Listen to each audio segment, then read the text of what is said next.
Mark Sedwill. Your CV is well publicized. You are here because you're deemed to be a topic expert for what we want to discuss. So if you are comfortable to come and join me for a conversation, thank you very much. Thank you.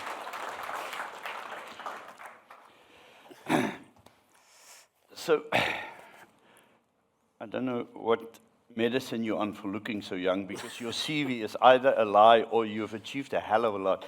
So, do you mind me starting off by asking you to give us the context of your career, from civil service to overseeing the UK civil service, some exposure to the military sort of endeavors, private life, not that private, I mean, I was going to say. in the UK we don't go into we're among friends. Life, so no. But just give us a background of your journey up to this point, and then we'll unpack the topic. So fundamentally, I'm a diplomat. Joined our foreign service pretty much straight out of university after traveling around, backpacking around. You can find my CV on Google or Wikipedia. It's mostly accurate, not entirely. But spent most of my time in effect in kind of security and sort of intelligence end of that. So they never posted me to Paris or Rome. Learned Arabic, worked on the first Gulf War, was posted mostly in the Middle East, Egypt, Syria, Jordan, Iraq. I was a UN weapons inspector in Iraq. I was then in Pakistan and Afghanistan as ambassador in the NATO representative. And so that was kind of my diplomatic career. I then came back from there about 15 years ago, did a couple of jobs in London, ran the Home Office for 4.5 years, then became the National Security Advisor in the UK, so that job where you're dealing with a lot of the big challenging issues, dealt with the Salisbury attack on the UK, dealt with chemical weapons use in Syria, where we took military action against that. And then actually my predecessor as Cabinet Secretary tragically died of cancer. We were right in the middle of the Brexit negotiations. Theresa May just said, would I step up and become Cabinet Secretary? It's one of those jobs where you suddenly find yourself doing a job which you've never aspired to. I love being National Security Advisor. I was really quite good at it. Didn't ever want to be Cabinet Secretary, never aspired to it, never equipped myself for it, but found myself dealing with that, dealing with Brexit, the transition from Theresa May to Boris Johnson, and then the pandemic, and carried on as National Security Advisor meanwhile, so did both those jobs, and then retired in 2020, and then so after the first wave of the pandemic, and since then I'm at that kind of plural stage of my career. So I'm with Rothschilds, I'm on the board of Lloyd's of London, Council of Lloyd's of London, advisor to Temasek, and the fun stuff, the personal stuff, is running around with the Royal Marines. I started out as a Royal Marine. My family, for my 60th birthday, found a photograph of me at 19 in Royal Marines uniform, which they put against me in uniform now. And you sort of think, God, where did that 40 years go?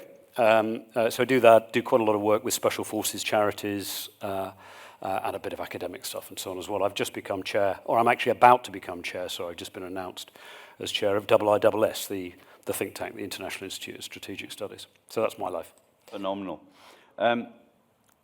So I'm extremely interested to perhaps start the conversation as African countries in the mining space. It sounds like a lot of the critical minerals is going to be defined from a military requirement perspective. Can we start right there? So, I mean, is that correct? Should a country in Africa really care about supplying something into a military, a military supply chain being dropped on a country that maybe? I mean, I'm conflicted by how this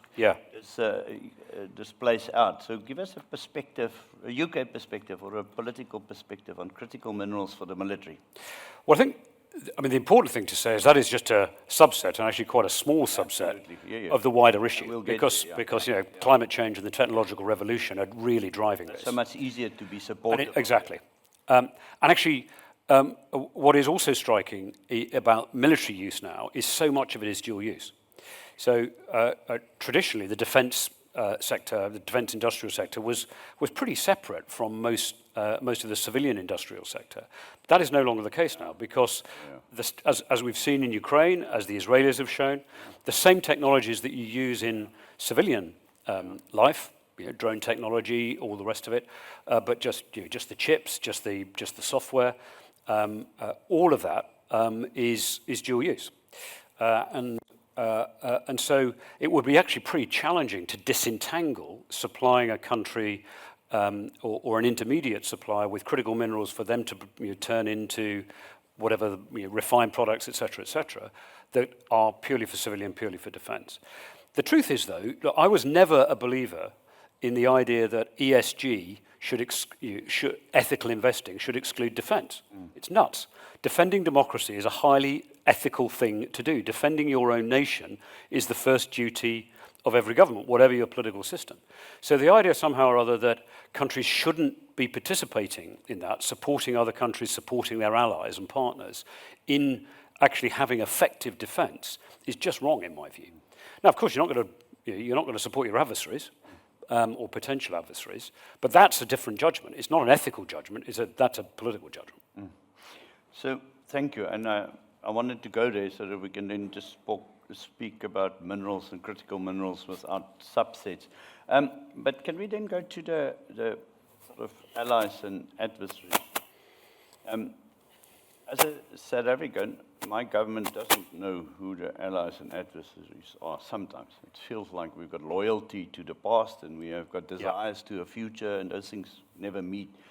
But can we unpack the US-China dynamic? From your perspective, is this escalating word of wars going somewhere? Is it getting better? Is it getting worse? Is the tariffs posturing getting to an end? Just can we start with the two big narratives, and then we can come to Europe and the UK? Perhaps? Yeah, sure. Well, I think there's sort of 3 points I'll make. The first is you mentioned South Africa, but South Africa is an example of a really big phenomenon in the world that actually is probably underreported, which is the resurgence of non-alignment. And led by countries like South Africa, but India, Indonesia, Brazil, Saudi Arabia, etc. These countries are determinedly not slipping into this rather lazy caricature. There's going to be a blue team and a red team, and everyone's going to have to pick a side. Actually, most of the world is determinedly not going to pick a side, and that's challenging, as you said in your opening remarks, Bernard. You've got to navigate that. But actually, it's a good position to be in, because what it means is the two superpowers are actually having to compete with each other for influence among the non-aligned world.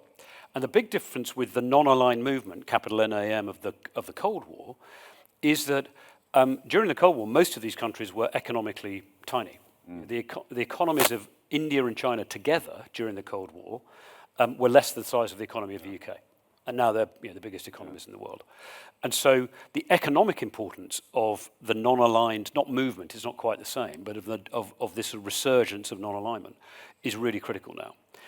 And so that's a good position for countries in Africa to be in if they can navigate it skillfully. I think the second thing to say is with the US and China, you hear a lot of this on the east coast of the United States, less on the west coast. I do not believe we're in a second Cold War. You hear that language a lot. It's not true. During the Cold War, I'll give you an example. During the Cold War, the Soviet Union and the United States, whenever there was a regional conflict, including conflicts all over Africa, kind of if one came in on one side, the other came in on the other side. And in a couple of cases, almost got drawn into direct confrontation. It's why Henry Kissinger used to shuttle around over regional conflicts, because there was a risk of the two coming into conflict. That is not the case now. Actually, one of the things that is striking about the US and China is there are crises all around the world. Obviously, Ukraine, the Middle East, double crises in the Middle East. Again, much less reported, very well aware in this room, but much less reported in Western media, that band of crises across the whole of the Sahel, where more people are being displaced, more people being killed, actually, than are being killed in the headlines. But one of the striking things about those is, no matter how ghastly they are, the US and China are not getting drawn into confrontation over them. And they're working very hard to avoid it. You saw that with the Iran issue just in the last few days. Iran is closely aligned with China, but there is no risk, really, of the US and China coming into confrontation over it. Of course, that means the ones to watch are those where they could. And that, of course, puts Taiwan in particular right into the crosshairs. So I think we're going to see that relationship stabilize over time. It will go up and down. We've obviously got Trump with the tariffs and so on, which are kind of on again, up, punitive, down, suspended, etc. That's just part of the way he operates. We are going to see decoupling or disentangling of their economies, but I don't think total disentangling of their economies. It will be in areas like tech and defense and biotech and life sciences and so on, but it won't be wholesale. They're still massive trading partners with each other. So I think my own sense is it will probably stabilize. They will be highly competitive. There will be deep rivalry between them, but they are seeking to avoid confrontation, which is why the flashpoints to watch are those where they could come into confrontation. That's why Taiwan is obviously a big risk. I'm going to come back to our displays out on logistics and other specific aspects, but just on this sort of pick your, are you aligned with US or China or being non-aligned? So from where I sit, it sounds like Saudi Arabia's getting it right. I liked the narrative yesterday from Zambia. It sounds like they're getting it right. I personally don't feel South Africa gets it right. So what would be the, why are some countries getting it more right than others from your perspective? As being non-aligned. I think some of it depends on their historical position. So if they've always been non-aligned, it's deep in their political culture. India, Indonesia, Brazil, interesting examples of this. Then, in a sense, it's more straightforward because the two superpowers kind of recognize it. Yeah. So it's recognized from both sides of the table, if you like. I think one of the reasons it's become challenging, is obviously acutely challenging for President Ramaphosa when he was in Washington recently. I did like his remark that I'm sorry I didn't have a plane to bring for you, which showed. Yeah, I thought it showed. It was. I suspect it was one of those jokes that was well prepared, but it was really well delivered. And like all the best political jokes, he was making quite a good sort of bullseye point, to use a word that President Trump quite likes.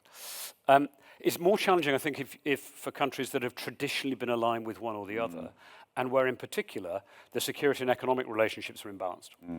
So there are quite a lot of European countries, for example, would like to be in this sort of position. They want to have a strong economic relationship with China, but clearly still want to shelter under the US security umbrella.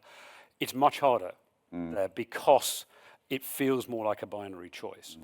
Whereas countries that have always been non-aligned, that have managed to buy weapons from both, et cetera, haven't become over-dependent on one or the other over a longer period, then they're finding it easier to navigate. Frankly, it's easier to have a relationship with parents who've divorced if you weren't in one on one side of the argument or the other beforehand. Yeah, very good. And BRICS, is that just a nuisance new bloc that we didn't need? I don't think so. I don't think it's a bloc really, and the BRICS Plus is not really a bloc. It's clearly designed to be not the G7. And kind of fair enough in a way, because how relevant is the G7 now? Although I did chair a panel for it on critical minerals 3 years ago, so obviously I think it's highly relevant.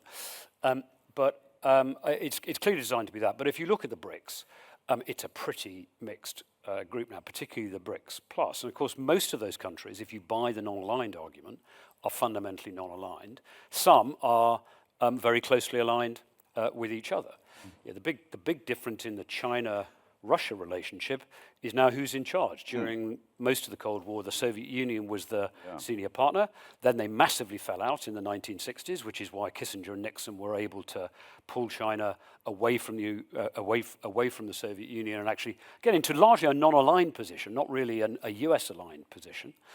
But clearly the Soviet Union was the senior partner. It's absolutely clear now China is the senior partner. And if you think about the issues that are on your agenda, think about that from the Russian perspective. They talk about this no-limits partnership. There are only 20 million Russians east of the Urals. That's where all of their natural resources are, not just critical minerals, all of their natural resources are. And they see a country of 1 billion people to their east, with whom they have this partnership, but who have a limitless appetite for natural resources. And there are many Russians who are deeply anxious about the imbalance in that relationship. It's not going to be old-fashioned colonialism. The Chinese aren't going to take over. They don't have to. They'll just buy it. And they're doing that already. As in particular, more of those natural resources become accessible with climate change, meaning the steppe, the Russian steppe, the Siberian steppe, is more accessible. And so that's a deeply uneasy relationship. And the rest of the BRICS, as I say, they'll turn up together, but their fundamental interests are not closely aligned. And so, for African countries, then, is the more viable, logical alternative trading blocks more similar to EU? Is that what you would advise in African countries? Yeah, I would. African countries to do? Yes, I would. I think this. If you buy the non-aligned argument, the risk for countries. I mean, some, as you say, are going to get it right. Some don't. The risk for countries is that it's just dealing with the sheer scale of the two superpowers and the demands. And let's be honest, the Chinese have been patient and thoughtful and consistent in their investment in Africa and Latin America and elsewhere, but really strikingly so in Africa. Not always very wisely. I remember being in Kenya just a couple of years ago, staying with some friends and traveling along one of the new roads. And of course, what you see is all the signs are in Chinese, all the workers are Chinese, and you don't get that same benefit to local communities. In Pakistan, for example, they've done the same, and there's actually a Baluch movement which is pretty violent because they feel they're not getting any of the none of the locals are getting benefits, and so you get some antibodies of that kind happening. But then the West, really since George W. Bush's time, who was heavily invested in the relationship with Africa, has also stepped back, and so African countries, say they'd like to have a choice, but the Chinese are there and Western countries aren't in quite the same way. Hopefully, the demand for natural resources will get Western countries to pay more attention to Africa again. But for countries to navigate that individually is challenging for the reasons you set out in your opening remarks.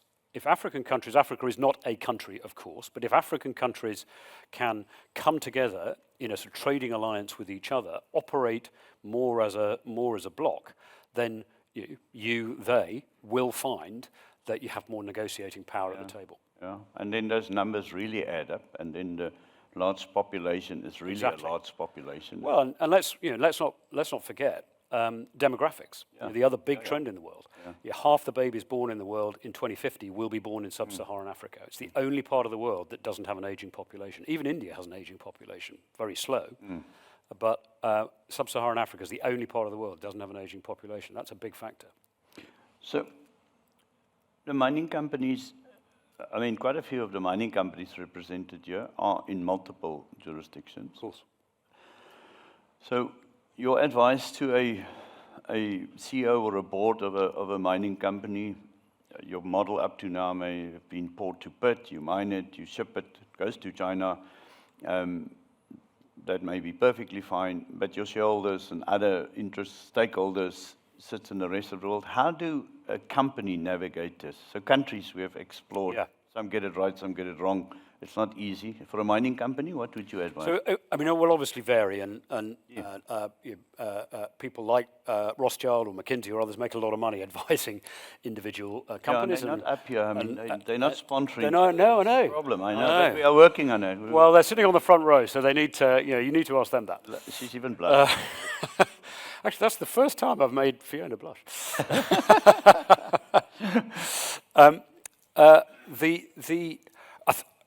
I think sort of two or three things. First is you mentioned waking up and looking at Twitter every morning. My first piece of advice is don't do that. Because you can just be mesmerized by the sheer noise and volatility in the world. And actually what you have to do is listen for the signal through the noise. What are the things that are very specific to Donald Trump particularly, for example, but are just kind of news, part of the news cycle?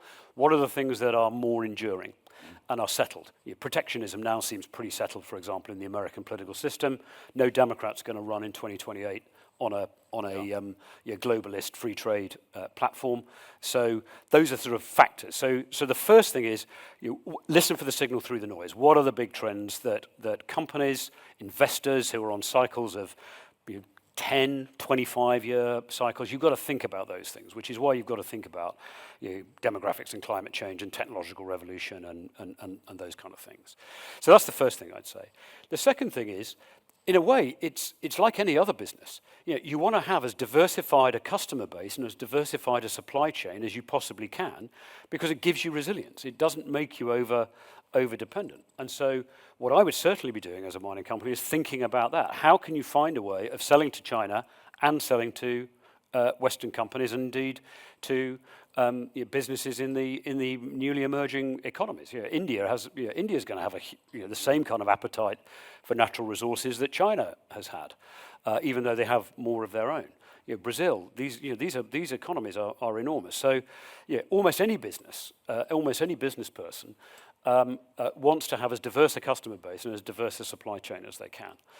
And then I think the other thing you've got to recognize is that the big kind of economic trends in the world mean that the economic environment is going to become more challenging. So cost of capital is going to be higher in the next 25 years than it was in the last 25 years, partly because it was artificially low after the financial crisis, partly because actually most of the trends, protectionism, deficits, etc., are inflationary, means higher interest rates, higher cost of capital. So you've got to think about that. You've got to recognize market conditions are tougher, more fragmenting markets, more protectionism, and so on. So it means you make sure you have patient capital, you have a strong balance sheet, that you're driving innovation.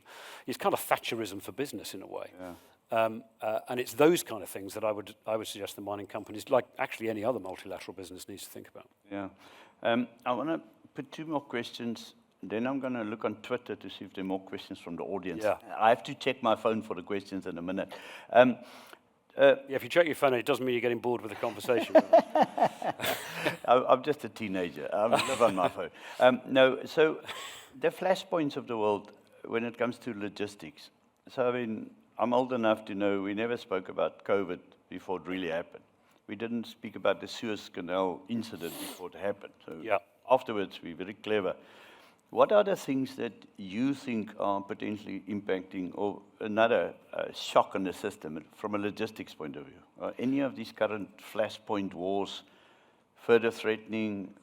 Yeah.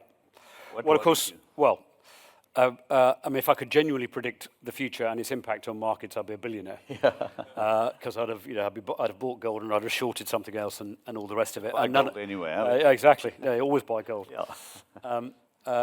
Indeed, Krugerrands. Nobody really predicted the fall of the Berlin Wall in 1989, even though we could see that the system was fragile. We didn't predict 9/11. We didn't predict the financial crisis, etc. So, even the Warren Buffetts of the world can see that the fundamentals are moving. What you can't really ever predict is the tipping point, the moment at which the markets move. I think a point, again, which is not very well appreciated, is actually the economic impact of geopolitical crises is usually quite ephemeral, quite temporary. So if you look back over the last century, put aside the world wars, obviously, but nearly all geopolitical crises have actually quite a temporary impact on the markets. So you see markets recover quite quickly, and so think of the invasion of Ukraine. Spike in energy prices, gas prices, spike in the prices of grains because of the interruption to grains. Actually, the markets were back to normal within months. The exception in the last century was the Yom Kippur War of 1973, and that's because it led to the OPEC crises of the 1970s, which then created stagflation, etc. So what is the modern version of that? Taiwan, because of our dependence on China for the refining of critical raw materials, and China has invested in that industry, as everyone else knows, and depending on which one of those minerals on your list, including that new one, nickel, they've got one mistake. It's not even me, but thank you for reminding me. They've got a sort of 70 to 90% monopoly in those areas. So you have that, and of course Taiwan on the very highest end semiconductors. And actually, when I did the G7 panel, I went to the summit, and with politicians, you've got to kind of grab their attention fairly quickly, as you know. I said, look, this is the OPEC crisis. This is the OPEC crisis of the 21st century. This is the oil of the 21st century. This is the OPEC crisis. You're going to have to respond in the same way, which is build up inventories, build up reserves, find alternative sources of supply, find alternative ways of achieving the same technology. That's what we did after the OPEC crisis, and I said to them, the only difference is you're going to do it before or after this time. And that's partly why you're beginning to see some more Western investment in this area. So that is the one really to watch, because that could really disrupt global supply, trading routes, etc. Most other geopolitical crises, actually, the markets will recover from. And indeed, protectionism, I was chatting to a shipping broker recently, he loves protectionism, because as supply chains segment, he's dealing with shorter, more fragmented supply routes. He's making money hand over fist as he's managing all of that broking. So there are some upsides to it as well. But I think you've got to accept that it's not the crises that are triggering the fragmentation of supply chains and thus logistics. It's bigger trends. It's the protectionism. It's the optimization for resilience rather than cost. It's those things that I think are locking in and are changing the fabric of that sector. So you spoke about a world where cost of capital is likely to be higher, and correctly so. I mean, perhaps it's a correction. It's not inconceivable that a dollar may be weaker than what it's been. Yeah. Now, you bring a couple of and then say a country like the US wants to reindustrialize and bring midstream back into the country. But those things are fighting against, firstly, China already owns it. Their cost of capital, if it exists, is not clear how it works. Or whatever they choose it to be. Yeah, and so we're fighting against an established setup with tools, because no government wants to fund us. I mean, a little bit here, a little bit there, incentive, a tax credit. So it's very hard to see how do we undo the last 20 years of China. I don't see how that happens. No, look, it is really challenging. And I mean, there is no way of doing it without government intervention of some kind, because certainly Western businesses investing, whether they're investing in cobalt mines in the DRC or whatever, are going to have to operate to the labour and environmental standards that their shareholders require, their stakeholders require, their governments require. And the cost of capital. And the cost of capital. Yeah. And of course in China, as everyone in this room knows a hell of a lot better than me, these processes are dirty and dangerous processes, and it is expensive to make them safe and clean.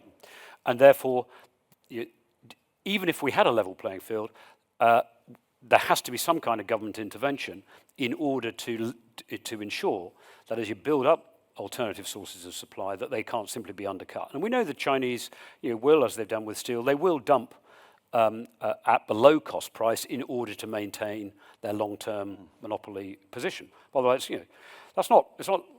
they're not the first people in the world to have done that. There's a long economic literature about that kind of behavior of monopolies. So whether it's through tariffs or subsidies or other kind of controls, or actually direct investment, Western governments are going to have to get involved if they want to diversify their sources of supply of these critical resources into their economies, including incentivizing innovation to find alternatives. And some of that is in tension, in particular, with the climate change requirements. So Canada has massive natural resources. Australia, massive natural resources. I was in Perth recently. It's boomtown. Absolutely extraordinary to see the energy and indeed the wealth in Western Australia. But for them to really exploit those resources and thus diversify the sources of supply, build refining and production capacity and so on as an alternative to the Chinese, which, by the way, doesn't mean not having the Chinese. It means just having a second supplier. Second supplier means you get the direct benefit of the alternative and the indirect benefit of constraining the monopoly behavior of the incumbent. But for them to do that, They're going to bust through their carbon budgets and their climate change targets, and that's just something that governments are going to have to reconcile. So there is no way around this without governments getting involved. They don't have the budgetary flexibility to lean very hard into it, but they are going to have to find other policy means of getting the incentives right. So hopefully I've sort of addressed You working, Slido?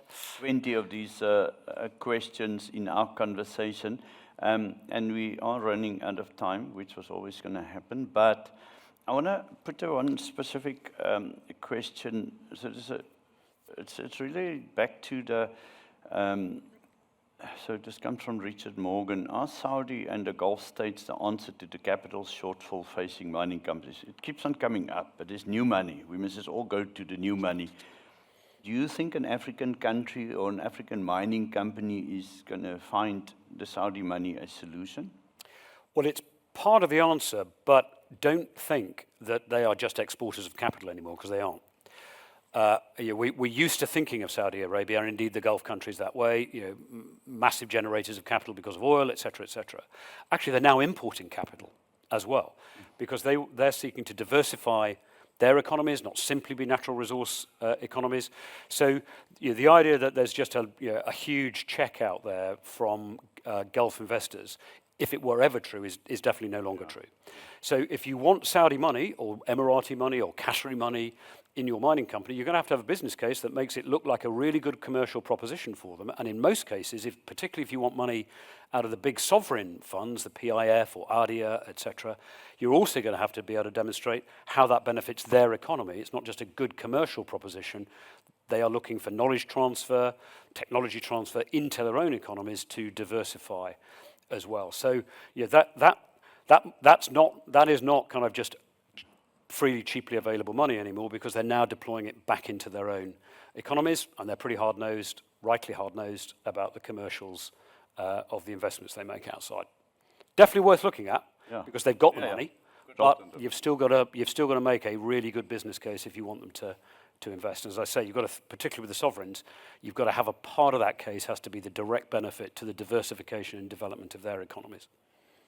Lord Sedwill, you and I both have now pissed off Fiona. Yep, it's time to get off the stage. I've taken her time already. Now she's going to be double cross with us, but you go and make friends with her again. I'll do that. It was an absolute pleasure. You covered a broad range. We wanted to set a scene with this world. Is it uncertain? What's the noise? What are the trends? I don't think we could have had a better start. That's very kind of you. Thanks, Bernard. Thank you very much. Thank you. Thank you.